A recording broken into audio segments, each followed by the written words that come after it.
ఏడుగుర్రాలపల్లెలో 13 ఏళ్ల బాలికపై మీ పచ్చ పార్టీకి చెందిన నేతల సుపుత్రులు నెలల తరబడి అత్యాచారం చేస్తే ఏంటి మేడం కనీసం వాళ్ళను రోడ్డుపైన నడిపించలేదు? కుప్పంలో మీ పచ్చ పార్టీ నేత చంద్రబాబు నాయుడు గారి సొంత నియోజకవర్గంలో ఒక మహిళను చెట్టుకు కట్టేసి కొడితే ఏంటి మేడం గారు వాణ్ణి రోడ్డుపైన నడిపించలేదు? వినుకొండలో రషీద్ అనే యువకుణ్ణి మీ పార్టీ రౌడీ నడి రోడ్డుపైన నరికి చంపితే ఏంటి మేడం గారు నడి రోడ్డుపైన నడిపించలేదు?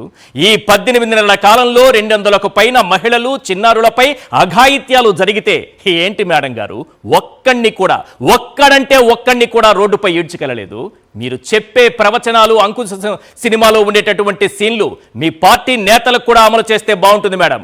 ఒకసారి నేను చూపించే ఈ దృశ్యాలు మీరు కూడా తప్పనిసరిగా చూడాలి. మీరు అన్నారు కదా అక్కడున్నది సిబిఎన్ రప్పా అంటే ఒప్పుకోనని. అక్కడ సిబిఎన్ గారున్నా, పవన్ కళ్యాణ్ గారున్నా, బాలకృష్ణ గారున్నా, మరెవరున్నా అందరికీ ఒకటే సూత్రం వర్తించాలి మేడం. ఇదే మన చట్టం చెబుతోంది. ఒకసారి ఆ దృశ్యాలు మేడం గారికి చూపించండి. చంద్రబాబు నాయుడు గారికి ఇక్కడ ప్రేమాభిషేకం చేస్తున్నారు చూడండి ఒకసారి. మేడం గారు విజువల్స్ వేసి మరీ చూపించారు. మరి ఇక్కడ జరుగుతున్నది ఏంటో.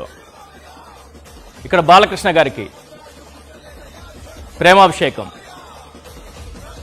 ఒక దేవుని గుడిలో ఒక దేవత ఒడిలో నిద్రించే అనురాగం కురిపించే అభిషేకం ప్రేమాభిషేకం. చూడండి ప్రేమాభిషేకం దృశ్యాలు. అక్కడ చేస్తే రక్తాభిషేకం.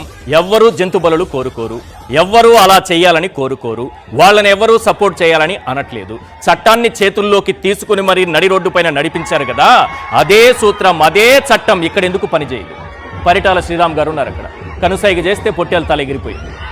ఒక్క కనుసైగ టాప్ మని ఎగిరిపోయింది. చూడండి ఒక సైగ చేస్తారు ఎగిరిపోతుంది. చూడండి ఇక్కడ చూడండి మన పవన్ కళ్యాణ్ గారు